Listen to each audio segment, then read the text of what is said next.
This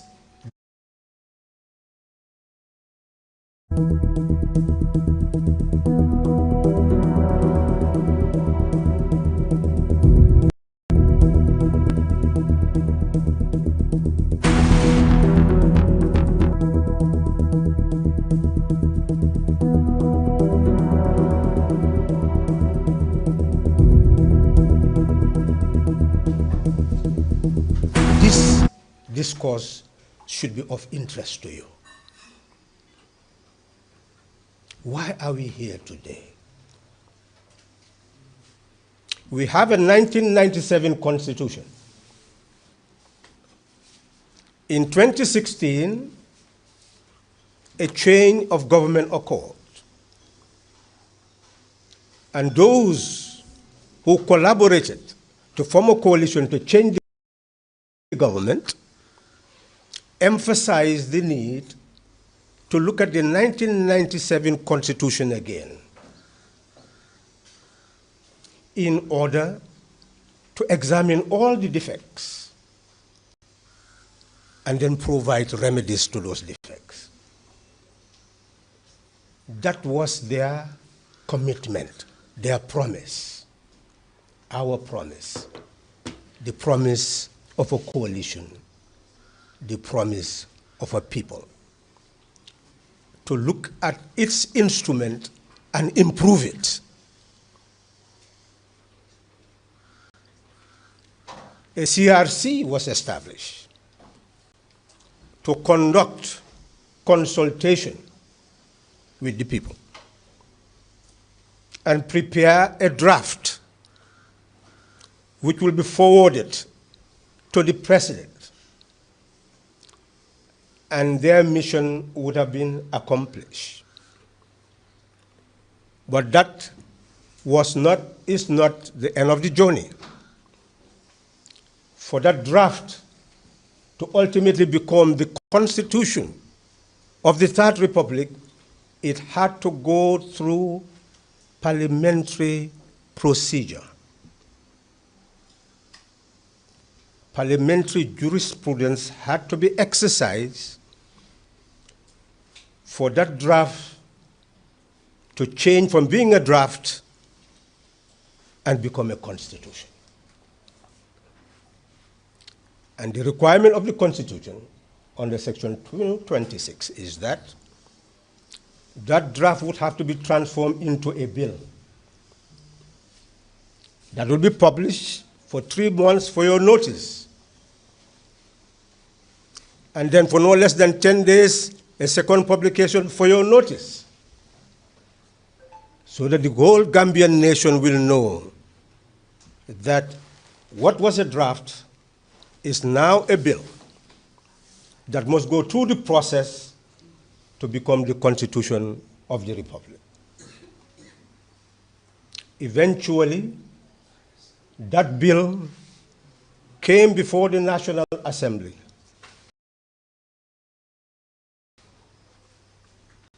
At its second reading, because of the constitutional requirement that 3/4 of the members of the National Assembly must pass it to go to a next stage, that did not happen. It was thrown out.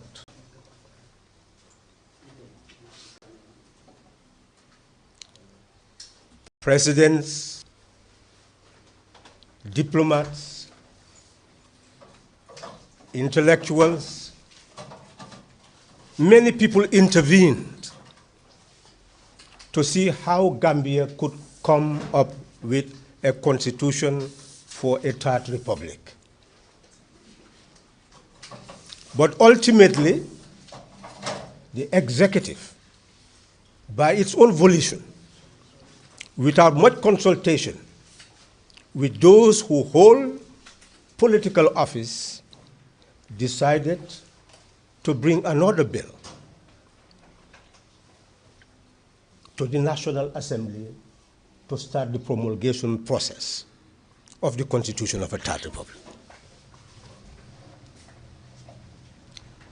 That also went to the second reading and could not get the three-quarter majority and was also thrown out. We, the Gambian people, are now to ask ourselves the fundamental question: what do we do next? Are we to allow ourselves to be held hostage by those we have given authority to serve us? Or do we need to open up a national conversation and involve them in that conversation so that we find a way out for ourselves and our country? This press conference is convened to motivate the Gambian people to begin that conversation, that national conversation, for a way forward, for a better constitution, for a third republic. Still, both are possible. But we have to make fundamental decisions to make either one possible. But one must be possible. Otherwise, we are doomed. Where do we start? We start by explaining what a constitution-making process is and what a bill, a constitutional promulgation bill, is. There are many misconceptions. The 2020 draft, which became a bill, is not meant to be a perfect document. The 2024 draft, which became a bill, is not a perfect document.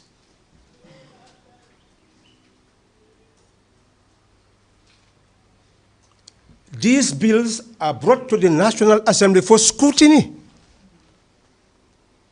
They are not brought for adoption. Those who drafted the bills are not lawmakers. They have knowledge of law drafting,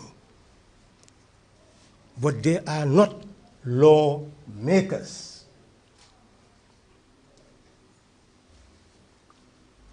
Let me give you an example to show the imperfection of these bills that were brought to the National Assembly for scrutiny.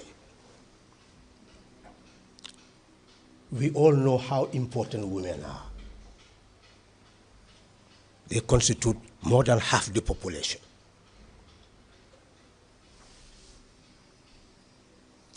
Now, if you want to look at the 1997 Constitution and transform it into an APRC document, that it is, I love the former president, if he brought a document, then I should not touch it. If that is your mindset, and you are a woman, Section 28 is just simply telling you men and women must be equal in dignity.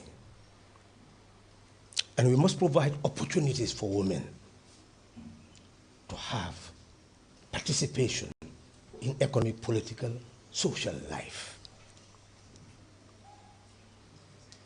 You go to Section 214, it's a directive principle of state policy.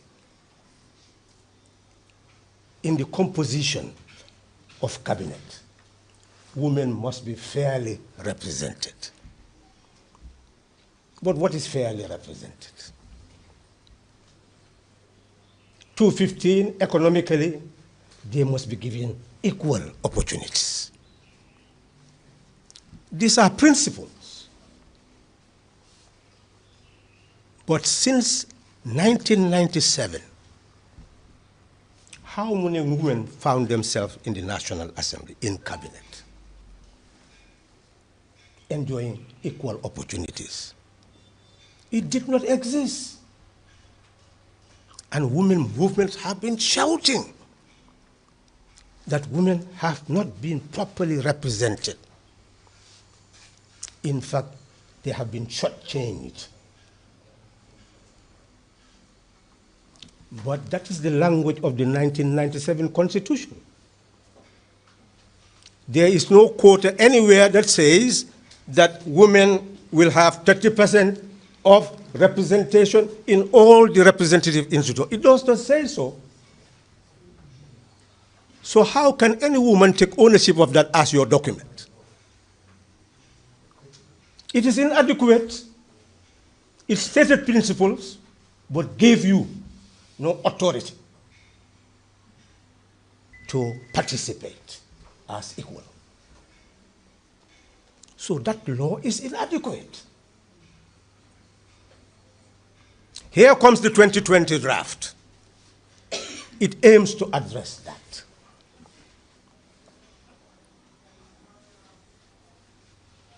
You go to the schedule that is established for that, and what they said is that you will have elections for 14 positions in the National Assembly. 53 seats, 14 will now be allocated to women so that election will take place for those 14 seats, 2 per region, and then 2 people who will be representing the disabled. But it did not even say what the gender characteristic of those 2 people should be. It's just 2 people, which means you can even select 2 males. So you see, that type of representation is what the 2020 draft aimed to give.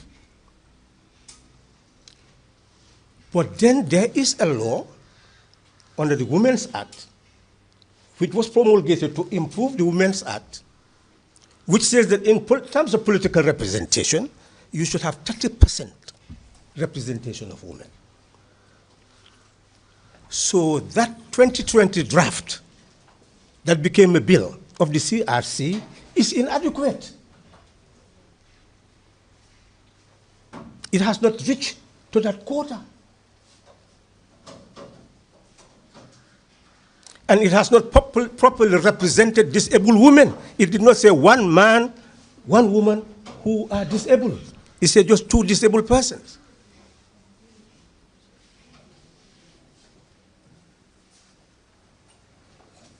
So that law is still inadequate. So if you embrace as a woman that that document should not be touched, then you are yet to know what is in the document and you are yet to know what your right is. That document was meant to be touched. That's the thrust of my argument. And now the 2024. Let's say you are a woman supporter of NPP. In the quota that they established in the schedule, what was 14, they reduced it to 7. And not only 7, instead of elections, now the parties that won in the regions will be given the right to select a representation. How they were going to do that is still questionable, because the region comprises many constituencies. So if this win, you won there, so how will you ultimately determine? Not only that, from election to 5 people being nominated. You go back to nomination. Who on earth, who is a woman, regardless whether you are NPP or any party, would accept that to be a document you should embrace? So what is the argument? The argument is that the 2020 draft had many shortcomings. The 2024 draft had many shortcomings. There were intentions provided by those who drafted it. And those intentions were converted into a bill, and the bill given to the National Assembly for scrutiny.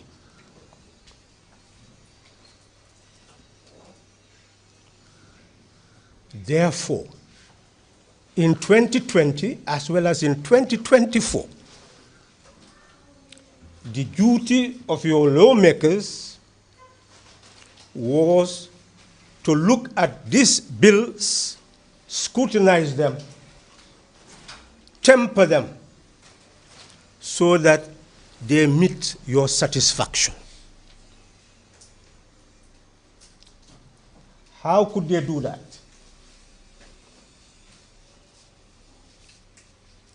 What the law says is that the bill will go through the first reading to be introduced, and second reading, where Standing Order 66 says that the principles will be a subject of debate and voting. Because to make a law, you have to explain why you are making it. Law is made for a purpose, for an object. And that is why the Constitution says under Section 101 that before you introduce a law, you must state those principles, the policies embodying it, the defects you intend to remedy, the purpose for introducing it. There is a reason. And the National Assembly members must question the reason behind the laws. And their voting will start from examining the reasons. And Standing Order 64 emphasizes that when they look at all the reasons and the objects, the purpose, then they can also, under Standing Order 66, vote on the principles. I hope I am being very clear. Law is made for a purpose, either to prohibit something, to prevent something, to promote something, to protect something, to preserve something. Law is made for a purpose. It says your lawmakers must develop the knowledge and base of examining the purpose of a law before they even proceed to examine the content. So during the second reading, the debate should be about principles. And I've clearly showed you the inadequacies of the 1997 Constitution, the 2020 draft, the 2024 draft. So those are the inadequacies that should have been examined and lay the foundation that there is need to interrogate the Constitution and improve its content.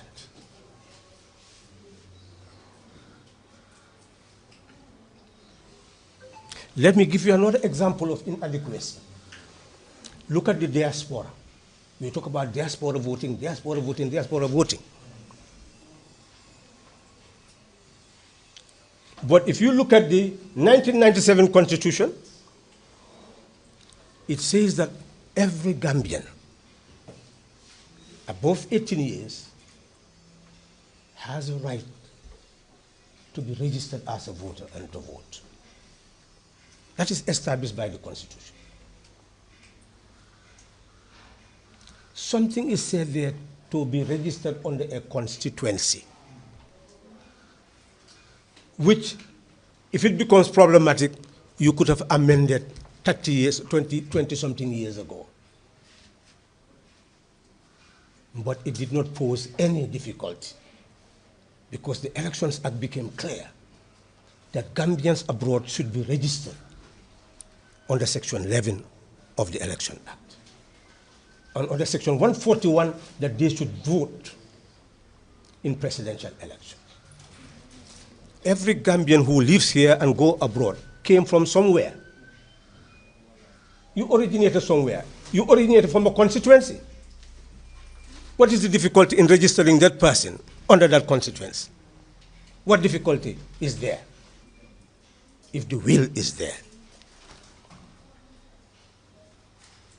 That is why it's just utter neglect. That is the reason why Gambians in the diaspora could not vote. Now you want to amend that. And the 2020 draft is saying that the election law that should accompany the Constitution should progressively introduce the registration of Gambians abroad. I hope Gambians abroad are listening to me very carefully. Go and look at your 2020 draft, the section that deals with representation, that deals with election laws. It is saying to register you should be progressively done. You have a right. Why should that right be progressively given?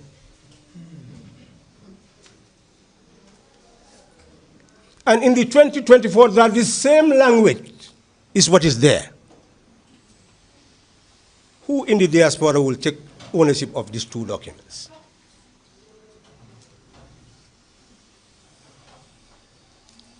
They all need scrutiny and remedy. And that is why the National Assembly is the appropriate body to do that. And they are given all the powers to do it because they are the lawmakers. Nobody can dictate to them. The 2020 draft was prepared by an independent body of competent Gambians. They did what they believe Gambians wanted and could afford to do. So now, those who were elected were the ones who should have examined whether what they did was adequate and add whatever was necessary to make it fit for purpose. The same thing with 2024, prepared by. They have no authority to impose on anybody so that it will pass to become a law. So if the executive fails to consult, it was now the opportunity of the National Assembly to show the executive that what they failed to do, the National Assembly will do. That's where the National Assembly should have enhanced its image and integrity and clout. How should that have happened? The second reading should have been the basis of criticizing all that, the process of bringing the bill, the lack of consultation. Anything could have been said at that time. Accuse the executive of whatever you wish. But then to show that, let's proceed to the important stage of doing our work for the Gambian people.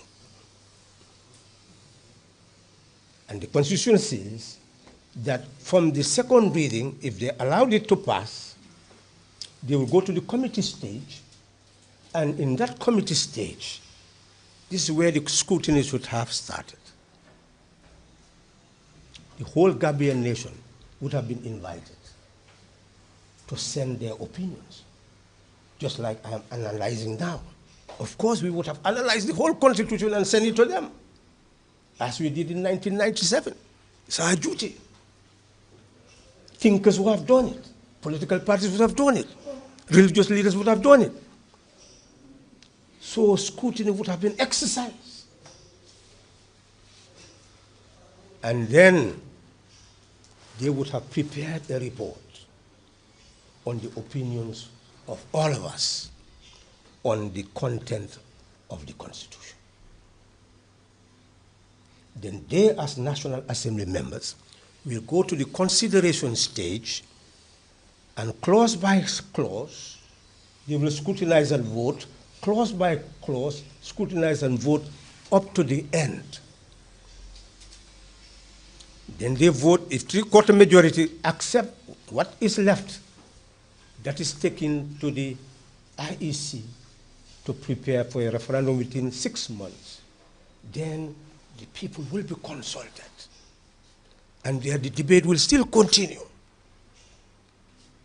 And from that debate, we would have reached a national consensus if Gambians are really Gambians, if the nation really belongs to us, if each of us is interested in having a constitution that is fit for purpose, then why should we be divided on its content? We should have been able to build consensus. And in fact, that is the process of nation building.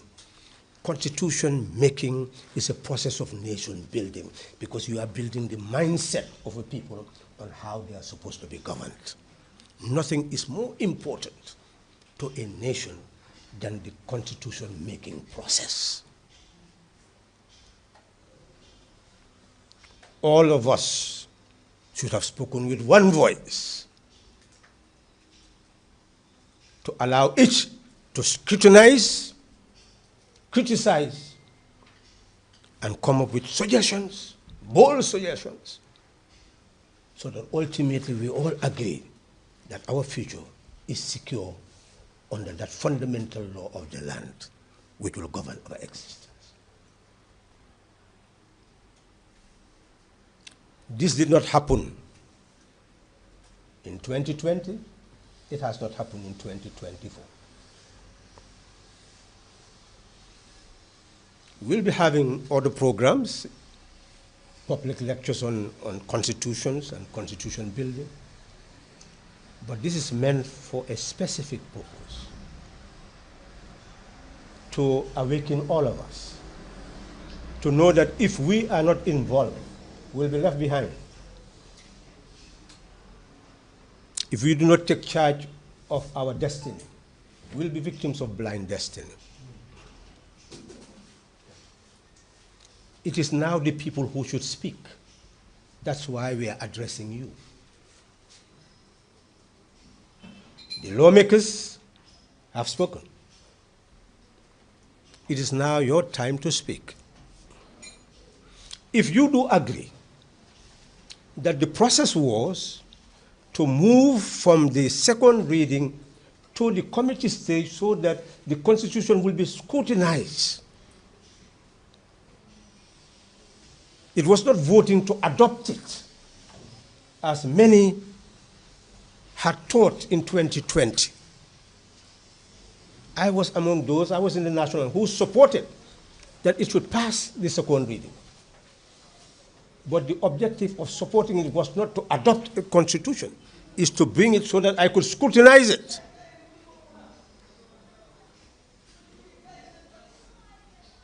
And that was the duty of all the National Assembly members at that time, and still their duty.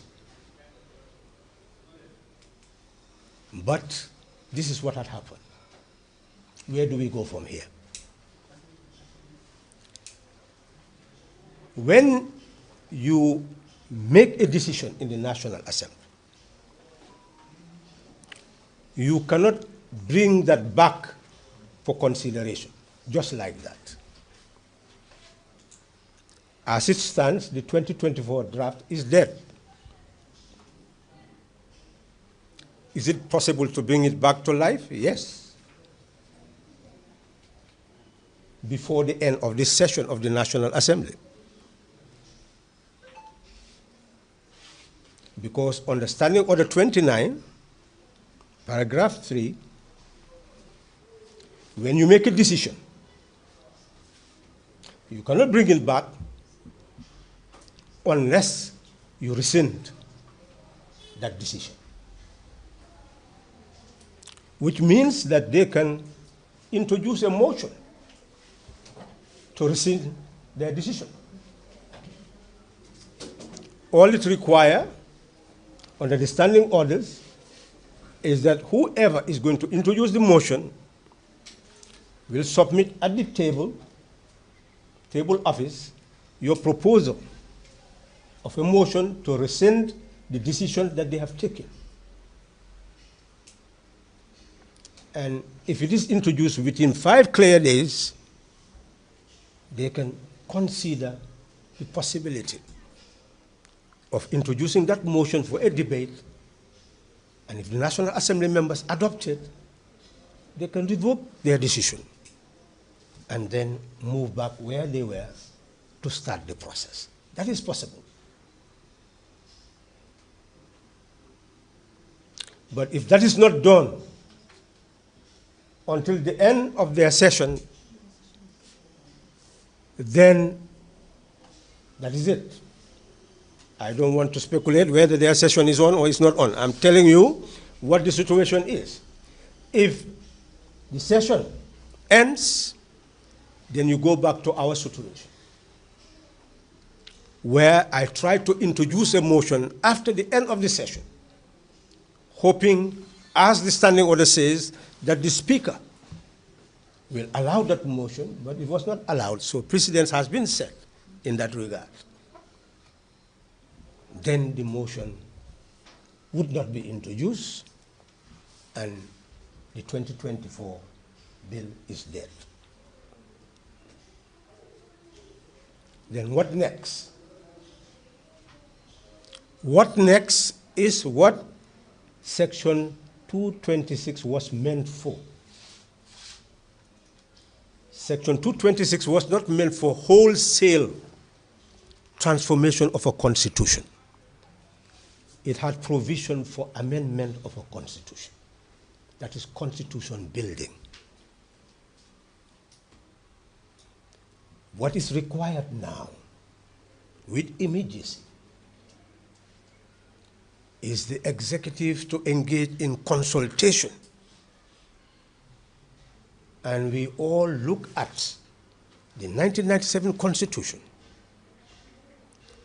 and make bold recommendation for its amendment. The 1997 Constitution does not have a term limit. You can be there for eternity as long as the people concur. You can use patronage to buy votes. You can do anything which is against the law, but just to sustain yourself in power. As long as the people are in a position to be bought, then you can stay in power as long as you wish, relying on the politics of patronage. Some can get frustrated and say, let's take this street.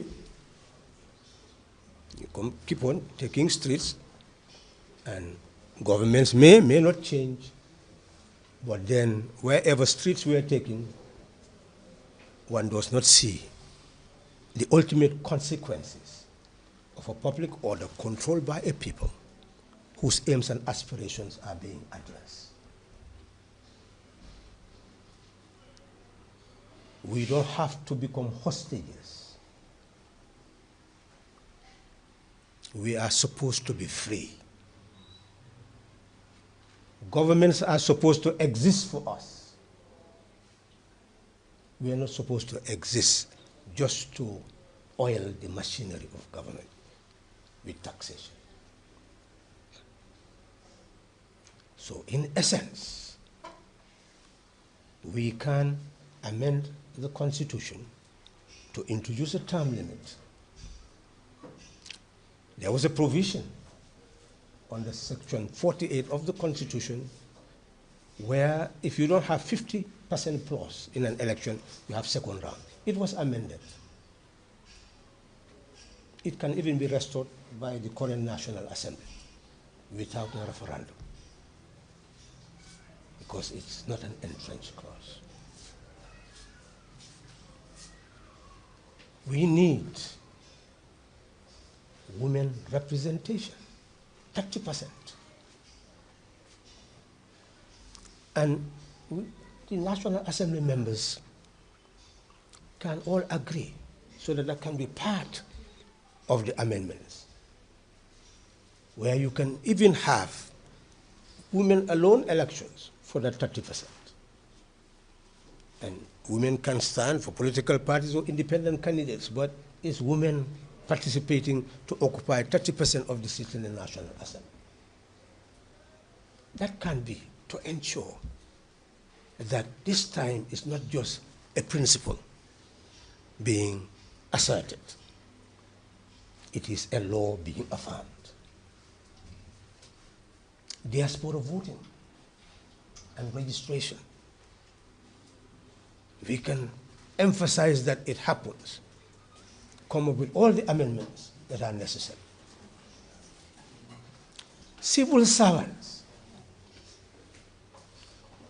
under a decree in 1996, they could participate in election, be paid during the time of their participation until 5 days after the election.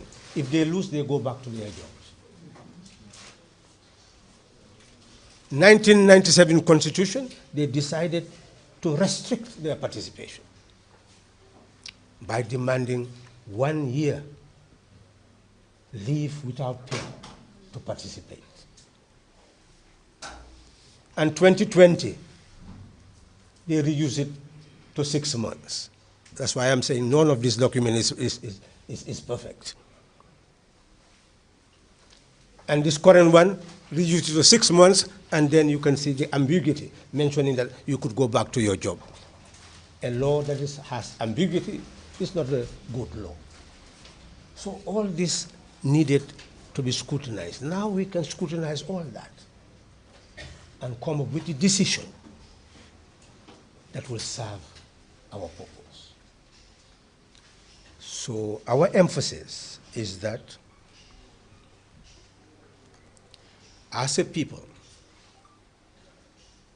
whether we are part of NGOs, political parties, or the civil society organizations, religious groups, we should all fall back to our groups and engage in that discussion as to the type of amendments we need. And we formulate it and then throw it into the public space for a debate.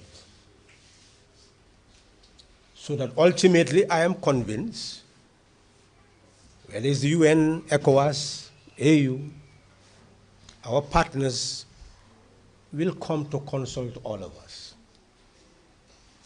And if all of us agree that we have a bulk of amendments that we don't want to compromise on, this, we insist, must become part of the 1997 Constitution. I am convinced that our voice, or voices, would be heard. On that note, I would want to say that DOI has been engaged in real conversation on the way forward for this nation. And we are convinced that what is missing is a national agenda. We cannot transform the nation into a partisan agenda because all of us own this nation together. So there is need for a national agenda. Then you can convert that into your partisan agenda. So the conversation should start now. A constitution belongs to all of us. It is designed to govern all of us. So it is important to all of us. Let us all work together then to make it fit for our purpose. Thank you. Because the dissolution of a National Assembly is not an ordinary matter and cannot be associated with the promulgation of a constitution. Of course, the 1997 Constitution was tampered with, I can only use the words, by a majority that created the basis for the president to dissolve the National Assembly and go to elections. But when it was originally promulgated, that was not even there. It is the National Assembly members who put it there. So that is where you may have the issue of dissolution. But other than that,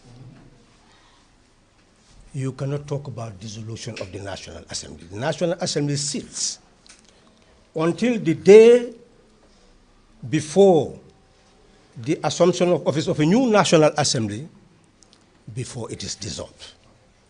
That is the language of the Constitution. I can move on to my... I think you understand the English language. When you are interpreting any statement or sentence, you must understand the grammatical and ordinary meaning of the words and the construction of the sentence.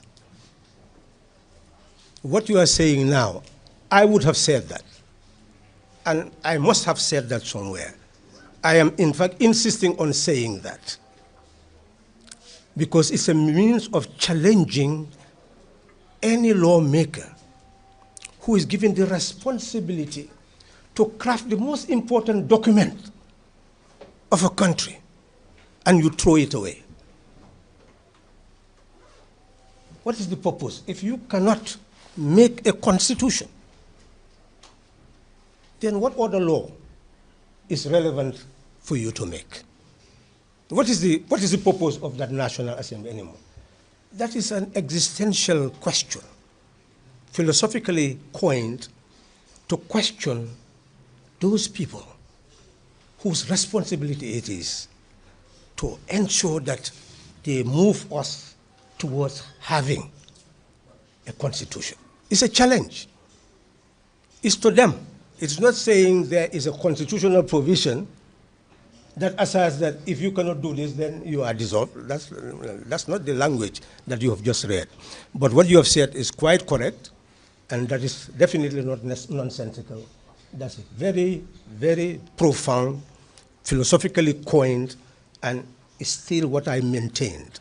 If we have National Assembly members who cannot guide a nation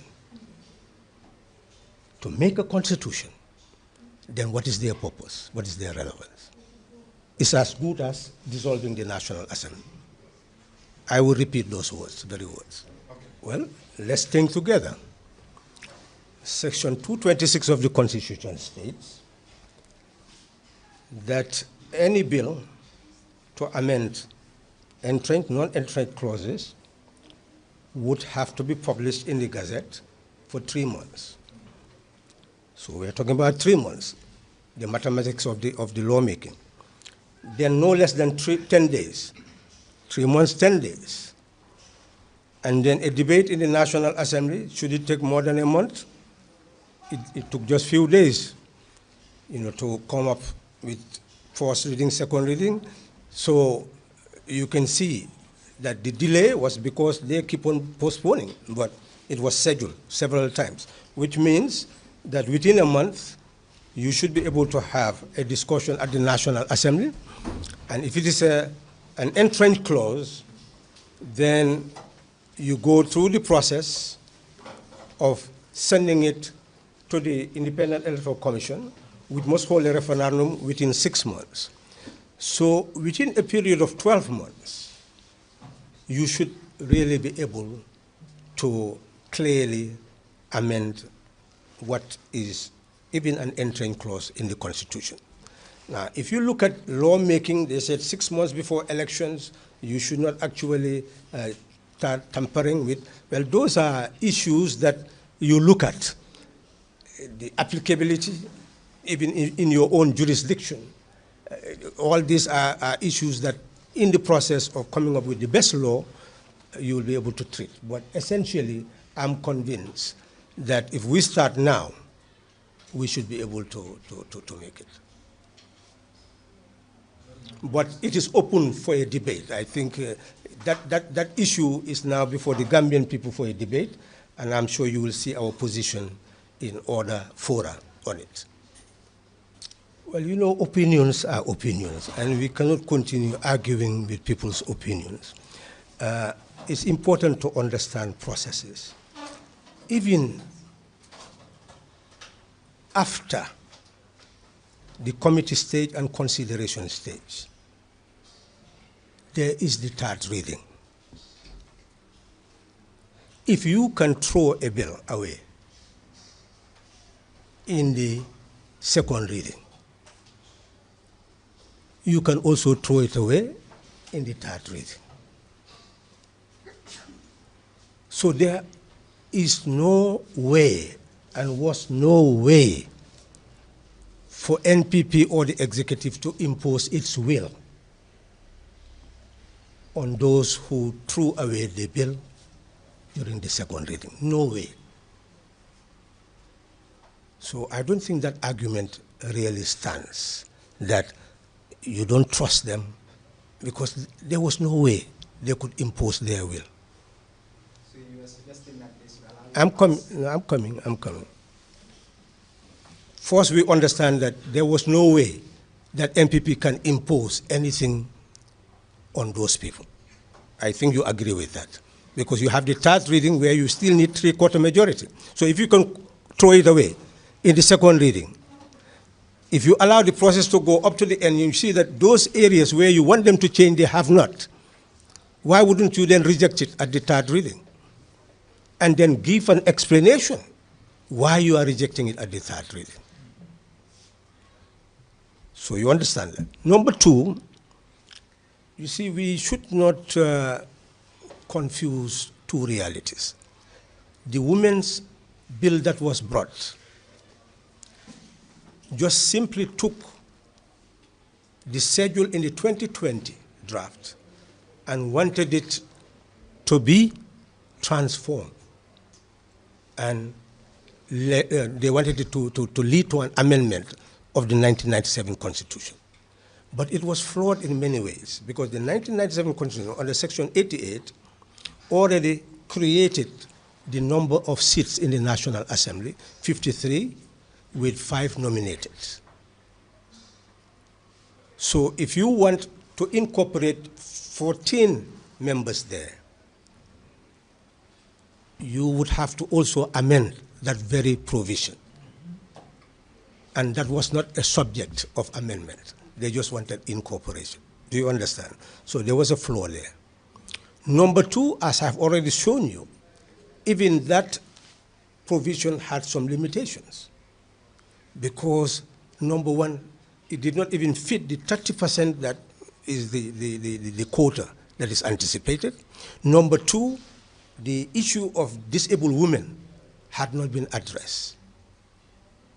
So it's not only that it did not pass, but there were shortcomings. You needed more consultation on that bill before being introduced in the National Assembly. So my conclusion is that the issue is not about UDP, DOI, NPP, or it's about the Gambian people. I've lived long enough to see what happened in 1996. And the very people who were criticizing that the 1996 referendum was doctored to have a soldier's constitution,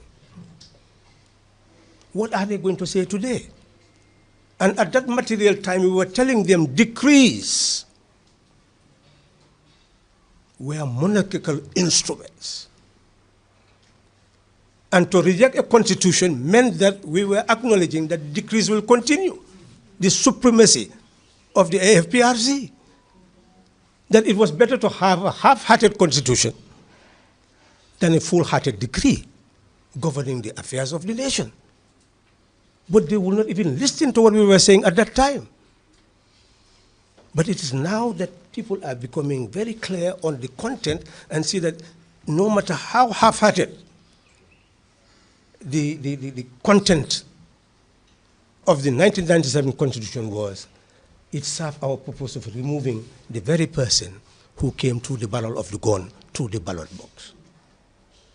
So after that, what other moral authority do we have not to improve on that and bequeath to a future generation an instrument that is fit for purpose, instrument that can be compared with the instrument of any other country on the face of the earth?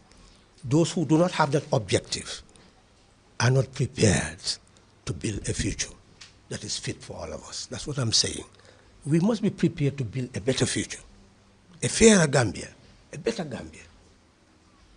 If we are not ready to do that, well, that's our opinion. That's how we wish to govern, and that's how we wish to lead. So you don't blame anybody who wish to lead that way and govern that way. It's those who are governed who should now ask themselves the question, is that how we wish to be governed? That is the fundamental question. And that's why we are convening this press conference. The Gambian people should go back and ask themselves the question, what do they want? What do we want as a people? That is the question. I believe my words are very clear. We stake our lives to bring change in 2016, not to share a cake.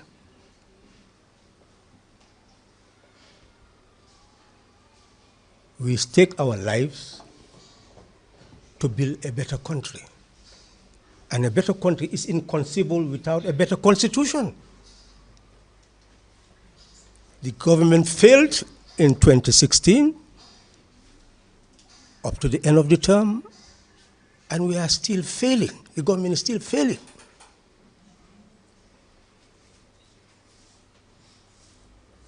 So that is said. So I don't know, what is the relevance of that?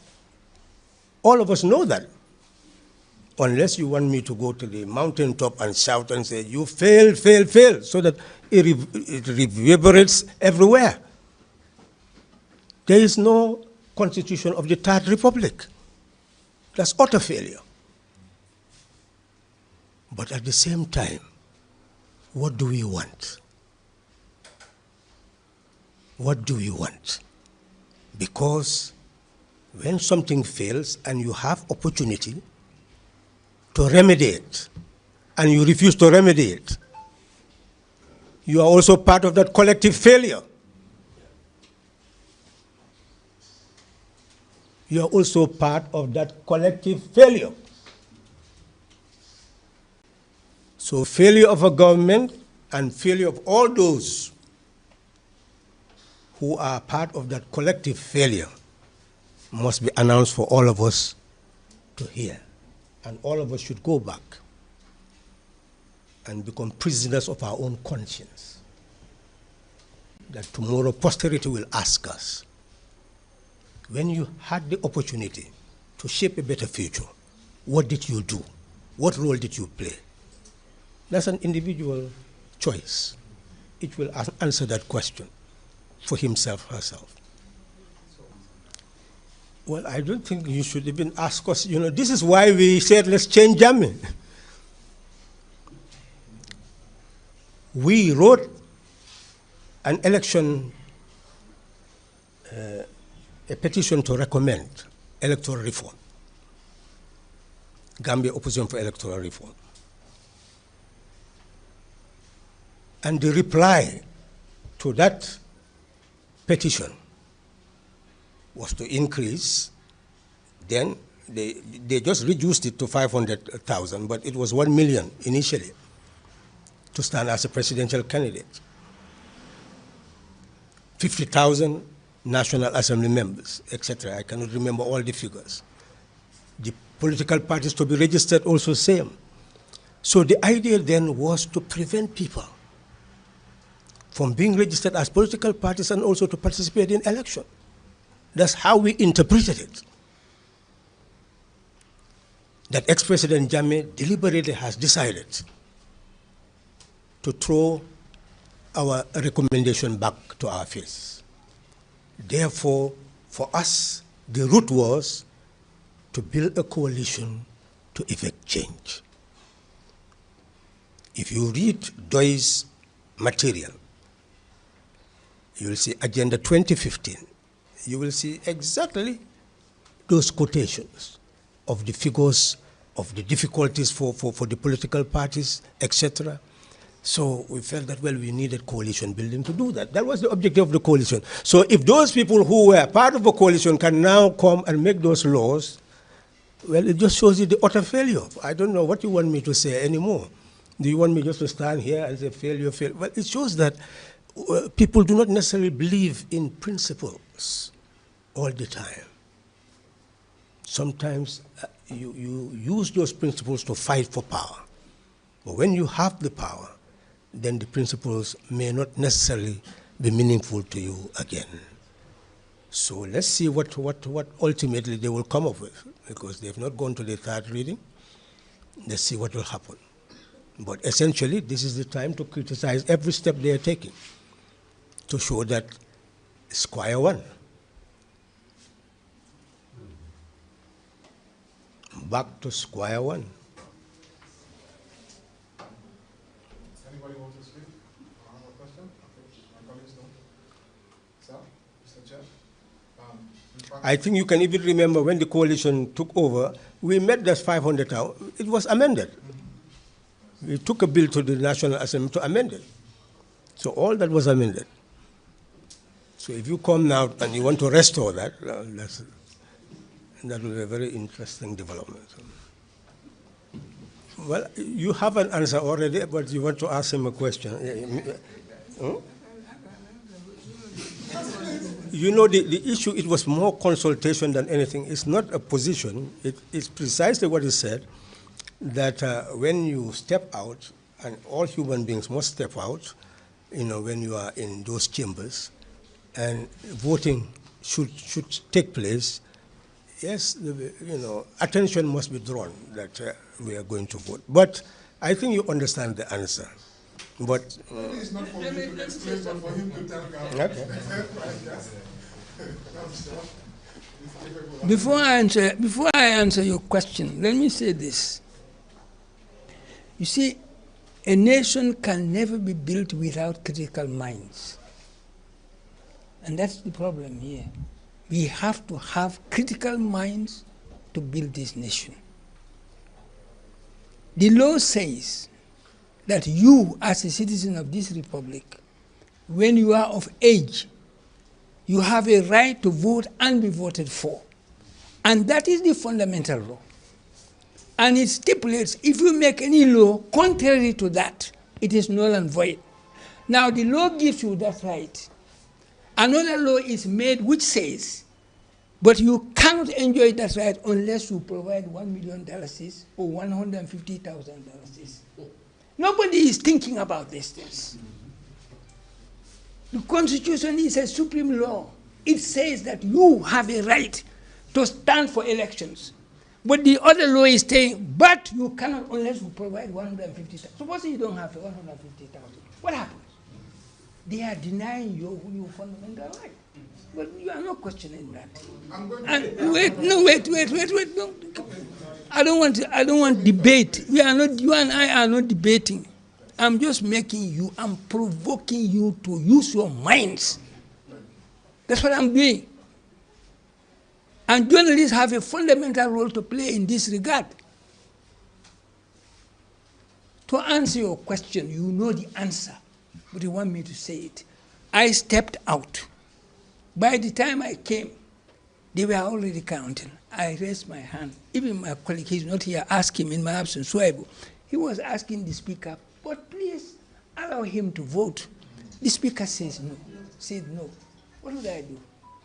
But if you follow the proceedings that day, when the bill was introduced, I was the first person who spoke.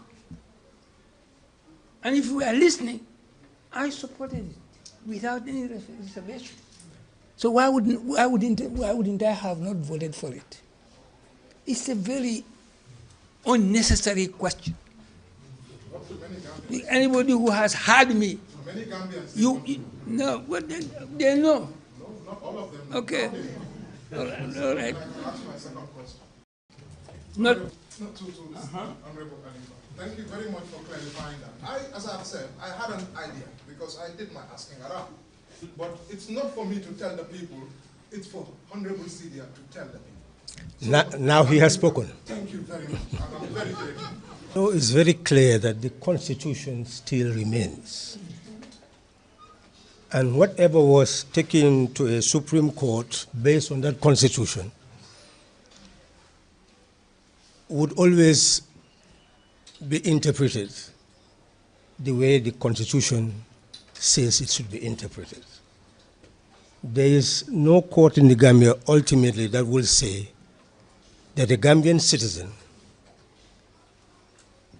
must be denied a right to vote or to be registered as a voter, because that is a fundamental entrenched clause of the Constitution, that if you are 18 and you are a Gambian citizen, you are entitled to vote and to be registered as a voter. So a mechanism must be found to be able to do that. And that is why I am emphasizing now, rather than controversy, why don't we make it a national agenda so that that agenda will feature into the supreme law of the land, unquestionable. And when it is there, any law that contravenes it becomes null and void. So no matter what is said in the National Assembly, as long as it contradicts the supreme law, it becomes null and void. I hope that is clear. Well, we are all assembled here, even though you are in the media, but I'm sure all of us will be able to gauge whether what is stated here is acceptable to the Gambian people. If we do accept that this would be acceptable to the people, that's when civic education will become absolutely essential. Not only by us, but we are saying it's a national conversation by all of us. So what is important is at this stage, every sector of Gambian society, civil as well as the political groups, should go back and make this a topic, the way forward for constitutional development of the country. We cannot accept 1997 to remain as it is. And I have emphasized, you see, the approach I am taking. Some people felt, well, this is a constitution of a government that I supported. But you can see very clearly that no woman who is APRC should accept a 1997 constitution which tells you that you are equal in dignity with men, but does not give you any guarantee, any quota of representation in the councils, in the National Assembly, in the cabinet. So you cannot take ownership of that constitution. And that is the argument that is necessary. We make people to know that that constitution has inadequacies, and it's our duty to amend it so that it serves our purposes. Yes, that civic education will continue on our side, and we hope that we will not do it alone, that we will do it in unison with the Gambian people as a whole.